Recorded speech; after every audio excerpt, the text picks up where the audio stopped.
안녕하세요, 마곡 길냥입니다. 제가 오늘은 지금 마곡 북쪽 유수지 공원 쪽에 나와 있습니다. 저 바로 눈앞에 마곡 벽산 아파트가 보이는데요, 이 아파트가 참 신세가 엄청나게 바뀐 아파트입니다. 여기가 1999년식인데 2000년대 초반만 해도 33평이 2억 원 약간 넘었을 거예요. 부동산 실거래가 조회 사이트에서 보니까 2006년에도 2억 한 5천 정도, 33평이 2014년만 해도 한 3억 2천, 3천 이랬던 아파트인데 지금은 8억이나 합니다. 마곡지구 개발 그 주변에 있는 구축 아파트들 가격 많이 올랐지만 아마 마곡 벽산 아파트처럼 환골탈태한 아파트는 없을 거예요. 이 아파트가 양천향교역에서 한 1.1km 정도 떨어져 있어요. 역세권도 아닌데다가 그 주변이 다 준공업 지역이라서 뭐 자동차 정비 공장, 물류 창고, 그 다음에 그 유수지 쪽도 완전히 버려져 있었거든요. 방치돼 있었거든요. 환경이 안 좋아요, 아주. 그러니까 특히 여성들은 밤이면 혼자 다니지도 못했던 길이었다고요. 그러니까 그렇게 값이 쌌죠. 근데 지금은 다 유수지 쪽이 다 공원으로 새 단장을 했습니다. 환경 아주 좋아졌습니다. 그리고 이제 마곡 벽산 아파트는 이제 일부 동은 한강 바로 붙어 있으니까 한강 조망이 가능하고, 또 일부 동은 서울식물원이 눈앞에 내려다 보이죠. 그러니까 마치 서울식물원을 자기 집 공원처럼, 정원처럼 활용할 수 있는 거라고요. 이제 그럼에도 불구하고 이 마곡 벽산 아파트는 좀 치명적인 좀 약점이 있었어요. 뭐냐? 이 준공업 지역에 세워진 아파트라는 거죠. 그 앞에 있는 어울림, 금호 어울림, 거기도 준공업 지역에 세워진 거예요. 이 벽산 아파트가 479세대인데 용적률이 264%나 돼요. 준공업 지역에 세워졌고, 현재 서울시 도시계획 조례상 준공업 지역은 아파트일 경우 용적률 250% 이상을 허용하지 않습니다. 다만 공공임대에 뭐 민간지원 공공임대 이런 아파트가 들어갈 경우에는 300%까지 허용해요. 그러니까 현재 서울시 도시계획 조례상으로는 이건 마곡 벽산 아파트 같은 준공업 지역에 세워진 아파트는 재건축 불가능한 거예요. 아니 근데 현재 왜 250%인데 어떻게 서울 시내에 있는 중공업 지역 아파트 보면 뭐 보통 용적률이 260에서 270%, 이건 낮은 축이고 뭐 350%, 360% 이런 게 어떻게 가능했냐? 과거에는 그런 제한이 없었던 거예요. 그러니까 요 준공업 지역 국계법상 한도인 400%를 거의 다 썼던 거죠. 하지만 2010년에 서울시가 도시계획 조례를 개정하면서 이게 불가능하게 된 거죠. 그래서 저는 옛날부터 마곡 벽산 아파트 정말 위치 좋고, 비록 역세권은 아니지만 위치 좋고 한강변이고 서울식물원 눈앞에 자기 정원처럼 사용할 수 있고 정말 좋은데 준공업 지역이 있어가지고 야, 이거 나중에 재건축 때문에 이게 문제되겠다, 항상 그 생각을 했거든요. 한데 이제 돌파구가 생겼습니다. 뭐냐? 2월 4일 정부가 주택공급 대책을 발표했죠. 거기에 보면 그 핵심이 뭐 제가 얼마 1주 전인가 2주 전에 올린 동영상에서 설명했지만 2월 4일 정부 주택공급 대책 핵심은 패스트트랙 용적률 상향 사업 주체를 민간조합에서 LH, SH공사로 바꾸는 거지만 또 하나 핵심이 준공업 지역 개발입니다. 준공업 지역 개발. 그래서 준공업 지역에 대한 파격적인 혜택이 많이 들어있어요. 2월 4일 대책의 핵심 키워드 세 가지죠.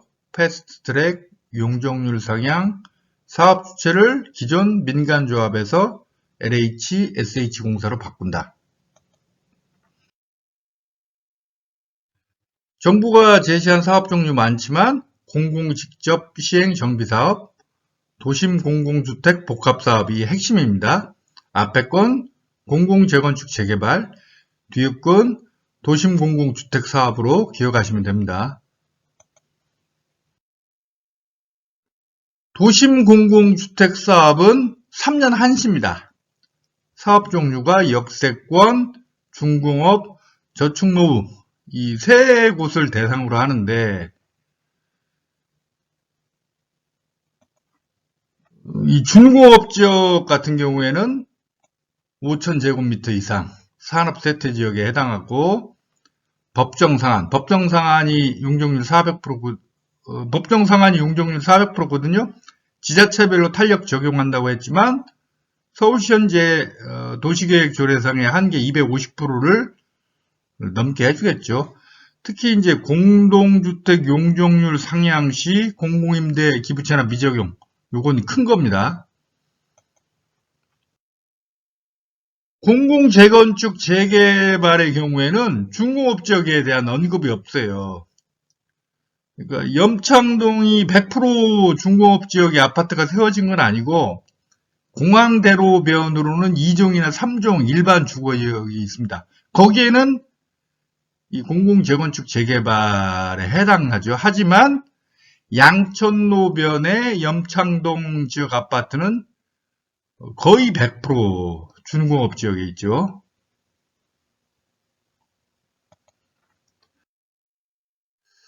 그래서 제 눈길을 끄는 게 이 내용이에요.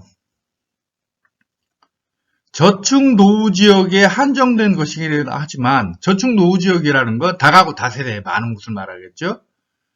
지자체가 희망하는 경우 사실상 주거지로 활용 중인 준공업 지역은 준주거로 전환 후 주택공급의 활용. 준주거로 전환되면 기존 용적률 400%를 또 500%로 올려주겠다는 거죠.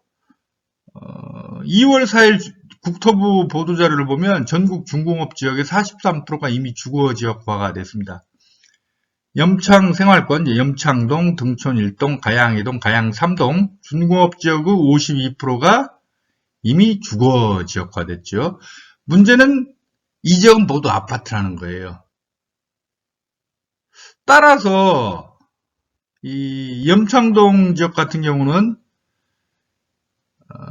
염창동 지역의 중공업 지역은 해당 사항이 없는데 제 생각에는 나중에 이 조항을 좀 중공업 지역의 아파트에게도 혹시 확대 적용하지 않을까. 이건 뭐 뇌피셜이죠, 뇌피셜. 하지만 그럴 가능성이 저는 있다고 봅니다. 2월 4일 주택 공급 대책은 제가 볼 때는 다른 면에서 보면 서남권 발전 계획이기도 합니다. 왜냐하면 서울시 전체 중공업 지역이 604만 평인데 이 가운데 82%인 497만 평이 서남권에 집중되어 있습니다. 특히 영등포구, 구로구, 금천구. 여기 이 세 개 구가 406만 평이나 차지해요. 강서구도 88만 평이 있습니다. 이 가운데 22만 평은 마곡지구고 나머지 66만 평이 가양동, 등촌동, 염창동에 있습니다. 언뜻 지도상으로 보니까 66만 평 가운데 염창동 지역이 한 35만에서 40만 평은 차지하는 것 같아요. 정부가 얼마 전에 광명, 시흥, 신도시 발표했죠. 이것도 서남권 개발 계획이기도 합니다. 서울 2030 플랜을 보면 여의도가 3대 도심 가운데 하나인데 이 발전축을 이렇게 상정하고 있습니다. 여의도, 영등포, 구로, 가산, 대림, 광명이 이쯤이겠지. 광명, 시흥, 안산. 근데 여의도하고 안산이 거리가 멀죠. 그래서 중간에 핵심 도시로 광명, 시흥, 신도시를 건설하는 거라고 저는 생각합니다. 이 노선이 또 신안산선 노선이잖아요. 딱 일치해요.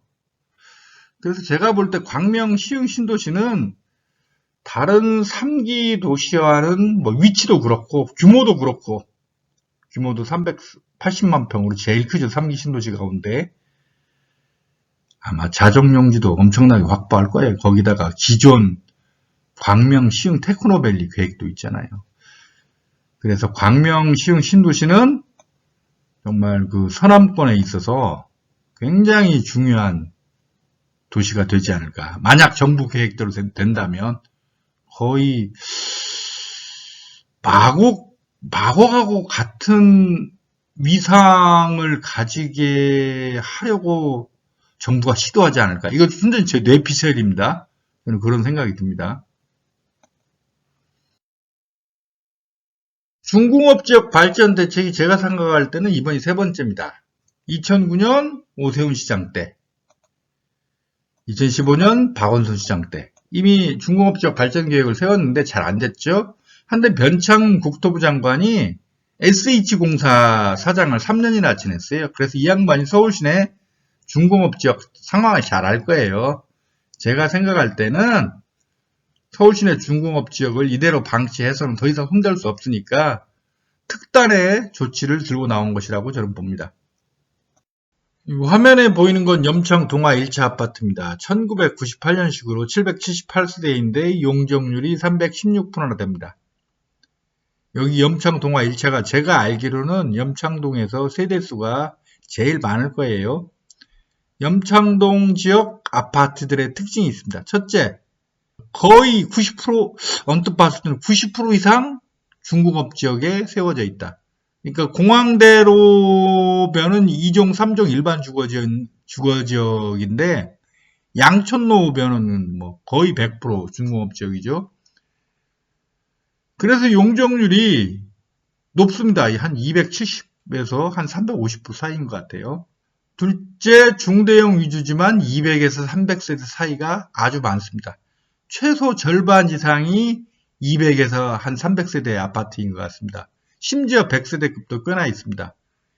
이 등가방 지역은 소형평형 아파트 위주잖아요. 소형평형 위대 세대수들은 많아요. 뭐 1000세대 넘는 거 많죠. 근데 염창동 거꾸로죠. 중대형 위주지만 세대수가 적죠. 염창동화 1차 아파트 대지 총 면적이 7,576평인데 세대당 평균 대지 지분이 9.74평인 거죠. 재건축하려면 제가 생각할 때 세대당 대지 지분이 그래도 15평은 돼야 수익성을 기대할 수 있습니다. 이래야 주민들 사이에 동의율도 높고 사업 추진도 빠르죠. 9.74평이면 마곡 주변 등가방 소형평 아파트들과 거의 똑같습니다. 여기도 되게 9평 안팎이거든요. 제가 봤을 때 일일이 조사 안 해봤지만 염창동 중공업 지역에 세워진 아파트들 세대당 평균 대지 지분 대개 9평 안팎일 것 같아요. 한데 앞에 설명했듯이 2월 4일 주택공급대책에 따르면 도심 공공주택 사업의 경우 비록 3년 한시라는 조건이 붙어있지만 중공업 지역은 법적 상한, 즉 400%까지 보장해주고 공공임대 기부 체납을 면제합니다. 현행 관련 법규라면 사업성 확보하기 힘든 염창동 중공업 지역 아파트 단지들도 결국 2월 4일 정부 주택공급 대책이 하나의 선택지가 될 수 있다는 게 제 생각입니다. 염창동은 200에서 300세 소규모 단지들이 너무 많다. 소규모 단지들은 아무래도 사업성이 떨어지죠.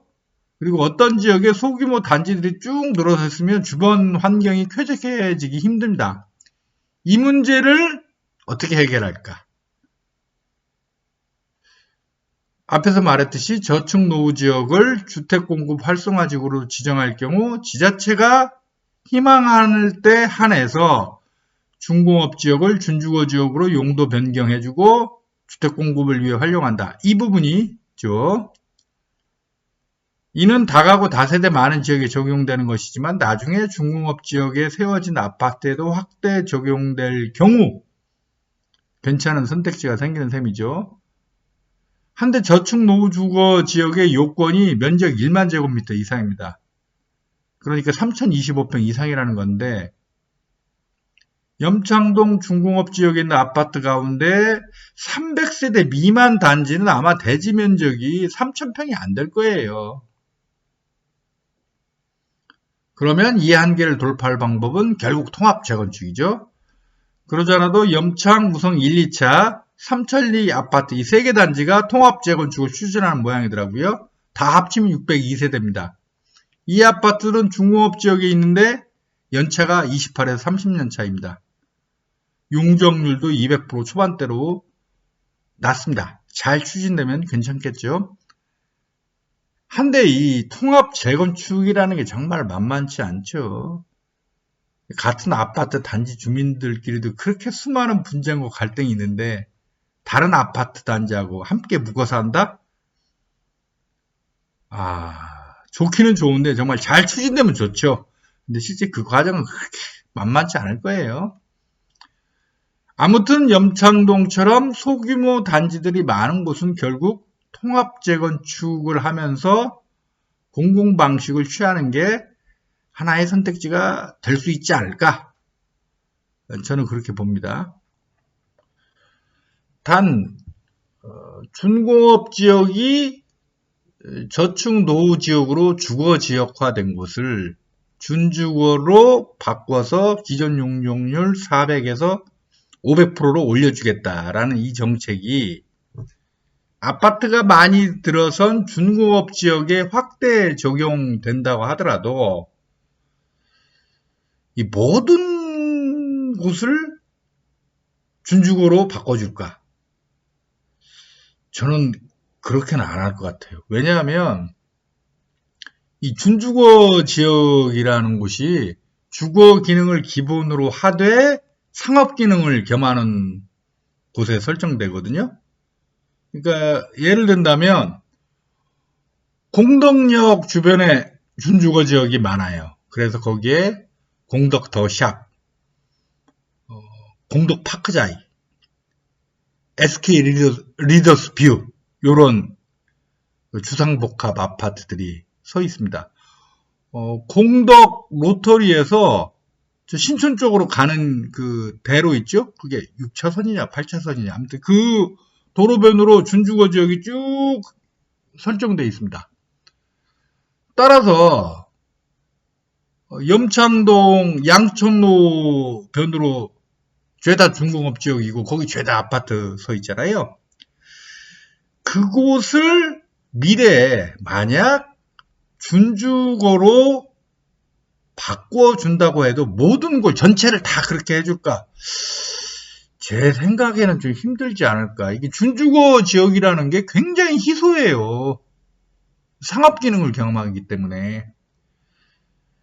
그래서 만약에 염창동 지역, 준공업 지역에 세워진 아파트를 구매할 때 혹시 나중에 여기가 준주거 지역으로 바뀌지 않을까 하는 기대까지 품고 계신다면 이왕이면 대로변, 그러니까 4차선 혹은 6차선 이상의 도로가 2개 이상 교차하거나 최소한 4차선이나 6차선 이상의 도로에 접하는 아파트로서 나중에 상업 기능이 필요하게 될 곳, 그런 지역의 아파트를 구매하는 게 낫지 않을까.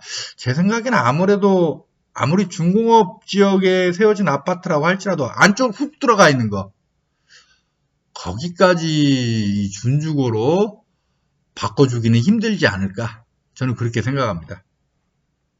지금 보이는 건 염창 2편한 세상 아파트인데요. 2019년 3월 입주했고 499세대.